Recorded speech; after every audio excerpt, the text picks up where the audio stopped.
मैं हूं आपका दोस्त, आपका होस्ट आर के, और आप देख रहे हैं आर के ट्रेडिंग। दोस्तों, तारीख है 17 दिसंबर 2022, शनिवार का दिन है, सैटरडे का दिन है। और यहाँ पे सैटरडे के दिन पर मैं क्या लेकर आपके सामने आया हूँ, निफ्टी के फार्मा, मेटल, आईटी, अलग अलग सेक्टर की स्टॉक के एनालिसिस, वो भी वीकली एनालिसिस, यानी कि साप्ताहिक एनालिसिस देखना ज़रूरी है, क्योंकि मार्केट में डाउन मूव स्टार्ट हुआ है। तो ये मूव किन किन स्टॉक्स में क्या इम्पैक्ट डालेगा दोस्तों, इसको ज़रूर से ज़रूर यहाँ पे ध्यान रखिए। तो मैं एक एक करके आपको सारे स्टॉक्स का कोशिश करूंगा कि वीकली बेसिस पर लेवल बता सकूं। तो वीडियो पसंद आए ज़रूर फीडबैक करिएगा। और मैं बता दूं, मेरा इंट्राडे ट्रेडिंग कोर्स का इनरोलमेंट स्टार्ट है दिसंबर बैच का, तो आप मेरे मोबाइल ऐप के थ्रू इनरोलमेंट ले सकते हैं। तो सबसे पहले मैं फाइनेंशियल सर्विसेज के जो स्टॉक्स हैं, फाइनेंशियल सर्विसेज के, मैं उसके बारे में बात करूंगा। इसके अंदर बहुत सारे स्टॉक्स पड़े हुए हैं, जैसा कि आप यहाँ पे देख रहे हैं, बहुत सारे स्टॉक्स हैं।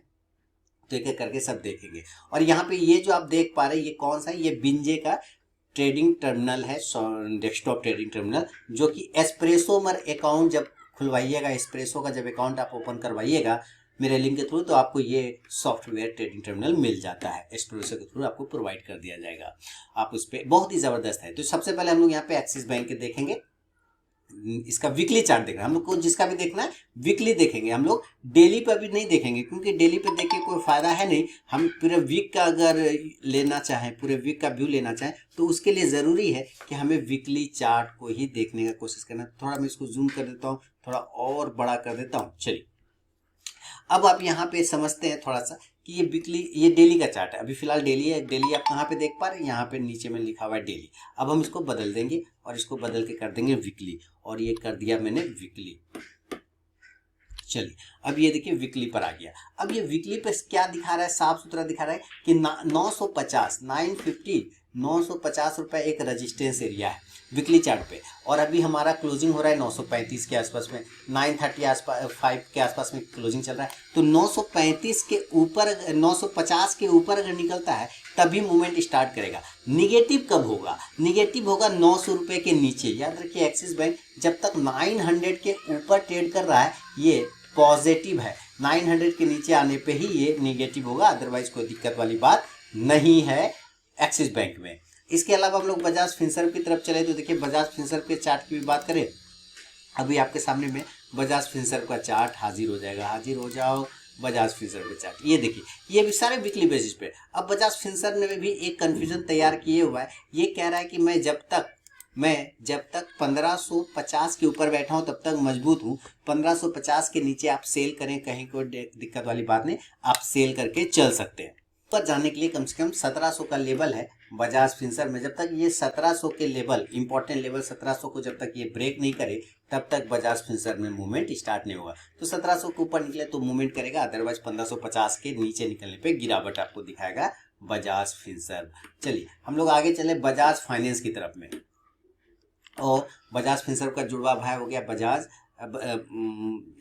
फिनसर्व था बजाज फाइनेंस। बजाज फाइनेंस आप तो देख रहे हैं, ये 7,000 रुपये का स्टॉक है ना, 6,600 के आसपास। अब यहाँ पे भी इसका वीकली चार्ट में देखिए कि ये जो बड़ी वाली कैंडल है, ये हमारा इंपॉर्टेंट सपोर्ट एरिया है। ये अगर टूट गया ना, तो फिर आपको सीधे ये 5200 के आसपास में मिलेगा, 5600 पर मिलेगा। ये सारे लेवल मिलेंगे देखने को बजाज फाइनेंस में। तो उसका लेवल मैं यहाँ पे आपको बताना चाहूँगा कि 6100 से 6200 एक सपोर्ट एरिया है। उसके नीचे जाने पे बिल्कुल सेलिंग होगा, और अगर ये 6800 के ऊपर निकलता है तभी जाके मजबूती होगा, अदरवाइज नहीं। अब ये इसने रेंज को ब्रेक किया है वीकली चार्ट पे, थोड़ा सा टेक्निकली इसका गड़बड़ हो चुका है मामला। चोला फाइनेंस की तरफ भी चले तो चोला फाइनेंस, हमारे पास जो ये येलो वाला लाइन देख रहे हैं, यही सपोर्ट एरिया है, जिसका प्राइस 680 से 685 के आसपास का आता है। इसके नीचे गिर जाएगा, सेलिंग आ जाएगा। पॉजिटिव होने के लिए कम से कम 770 के लेवल को चाहिए, तभी वो पॉजिटिव होगा, अदरवाइज ये निगेटिव ही रहेगा चोला फाइनेंस। एचडीएफसी की तरफ चले, एचडीएफसी में देखिए 4 सप्ताह से 5 सप्ताह से एक हाई लगाता जा रहा है 2740 के आसपास का। इसका मतलब जब तक उसके ऊपर है वो पॉजिटिव है, और जब उसके नीचे निकल जाएगा तो नीचे, इसका मैं यहाँ पे एक लाइन लगा देता हूँ जो कि आपको ज़्यादा क्लियर करेगा। इस लाइन के ऊपर पॉजिटिव हो जाएगा, और जैसे ही नीचे निकलता है 2600 को, बिल्कुल आप लोग सेल करिए 2600 के नीचे वीकली बेसिस पे। आपको 2500 2400 तक के टारगेट भी बन सकता है। तो ये दो एरिया में फंस गया, इस दो रेंज में फंस गया। इस रेंज के ऊपर या नीचे ही ट्रेड बनेगा, अदरवाइज हम लोग इसको भी छोड़ के चलेंगे, कोई दिक्कत वाली बात नहीं है।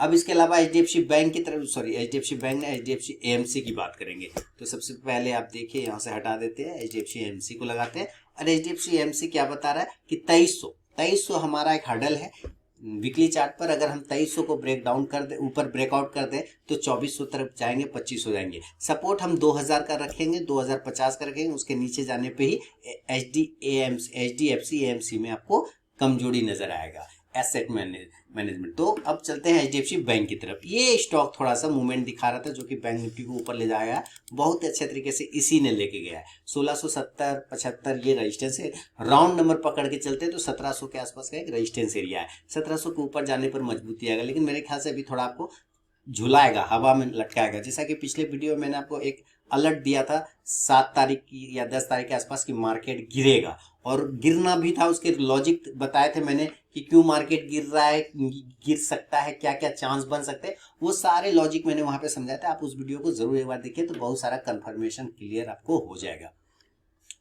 चलिए, तो ये चीजें आपको पता चल गया। 1700 के ऊपर मजबूती होगा, निगेटिव करना है तो 1550 80 के नीचे आप सेल करेंगे HDFC बैंक को। और देखिए HDFC लाइव वीकली चार्ट पे ये देख रहे, ये कुछ बड़ा करने के चक्कर में, लेकिन बड़ा तब तक नहीं कर पाएगा जब तक इस बॉक्स के एरिया में बना हुआ है। तो इस ये बॉक्स एरिया ही इंपॉर्टेंट, इसके ऊपर निकल गया तो पॉजिटिव, इसके नीचे निकल गया तो निगेटिव। तो जब तक बॉक्स में छोड़ देंगे 620 के ऊपर पॉजिटिव करेंगे, अदरवाइज अवॉइड करके चलेंगे। ICICI बैंक की तरफ चले तो ICICI बैंक में देखिए ऊपर 960 के आसपास का हाई लगाया ना, 958 का हाई लगाया, 58.20 का। अब वही 960, जैसा कि मैं बार बार कर रहा हूँ, 960 ही इसका हर्डल बन गया। अब ये जब तक 960 को ब्रेक नहीं करेगा ना, कोई फायदा नहीं। और नीचे की तरफ में तो यहाँ पर एक सपोर्ट एरिया आता है, ये आता है शायद 880 का। मैं एक बार प्राइस देखना चाहूंगा, बिल्कुल 890 से लेकर 880 का। उसके नीचे गिरा तो समझिए 50 पॉइंट और आपके झोली में मिल जाएगा। ICICI की बात करें तो ऊपर की तरफ में 1250 से 63 है, लेकिन मैं इसको राउंड नंबर 1270 से 85 पकड़ के चलूंगा, तभी ये पॉजिटिव होगा, अदरवाइज छोड़ देंगे। सपोर्ट एरिया आपको वीकली बेस पे 1180 से लेके 1170 तक का लगा के चलना होगा। कमजोर, खराब, सबसे बेकार ये तब होगा जब 1100 के नीचे निकलेगा। ICICI प्रू लाइफ ये बहुत ही लोअर लेवल पे मिल रहा है, इसको मैं कई बार से देख रहा हूँ, ये बहुत ही लोअर लेवल। इसके चार्ट भी बहुत ही बेहतरीन बन रहे हैं, चार्ट इसका बेहतरीन बनने का है। आप देखें वीकली बेस पे भी जबरदस्त सपोर्ट लिया इस बंदे ने, और यहाँ पर से वीकली बेस पे सपोर्ट लेके इस जगह पे भी ICICI प्रू लाइफ ने उसको रीटेस्ट कर रहा है। क्या कर रहा है? और एक हेड एंड शोल्डर पैटर्न, कौन सा पैटर्न?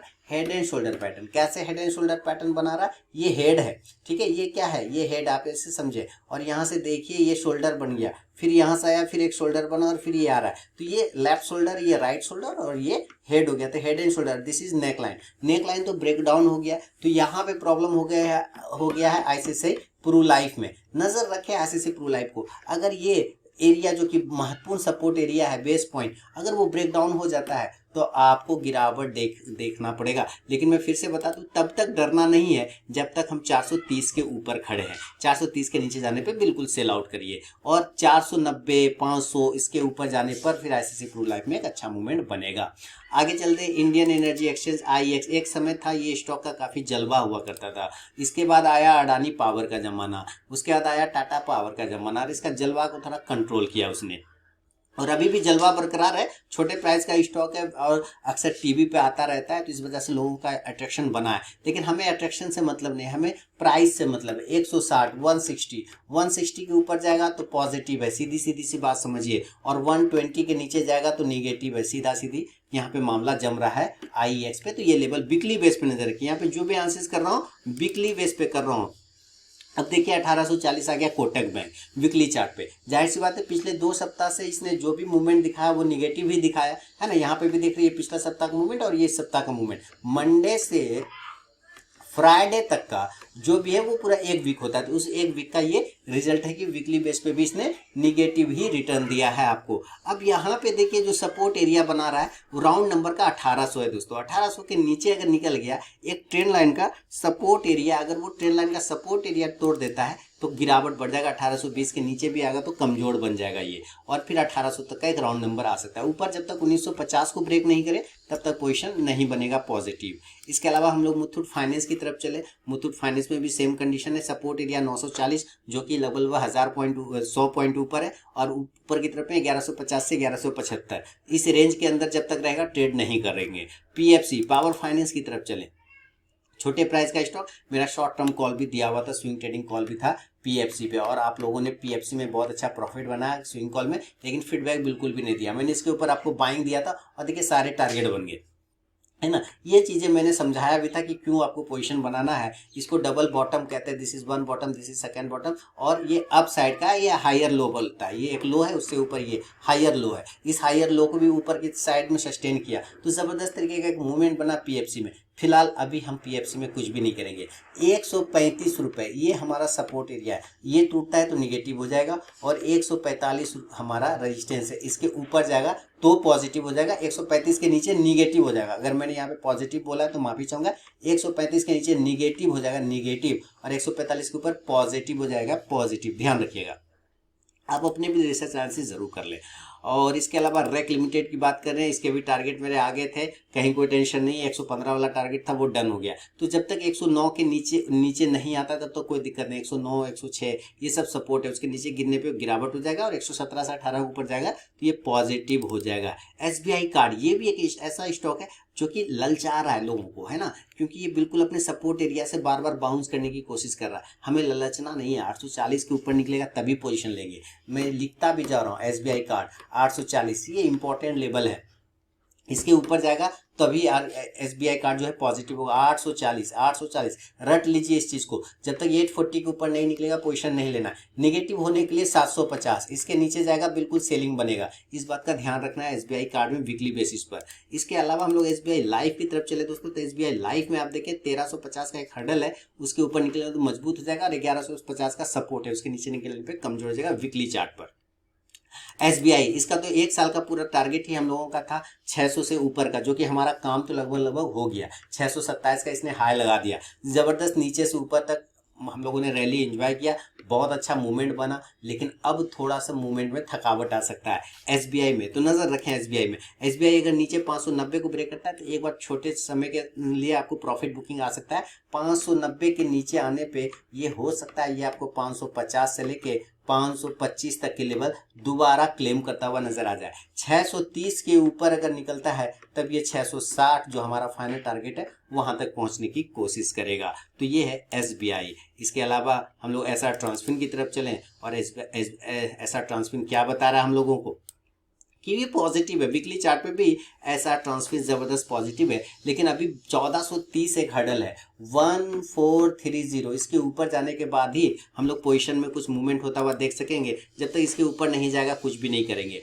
सेल करने के लिए अगर आपको सेलिंग करना है तो 1320 रुपए के नीचे आप तैयार हो जाइए। हालांकि आप 1350 के नीचे भी सेलिंग कर सकते हैं, जैसा कि 1370 के आसपास की क्लोजिंग है, तो ये ध्यान रखना आपको दोस्तों। तो ये है एसआर ट्रांसफिन और सारे निफ्टी के स्टॉक्स पर मेरा व्यू।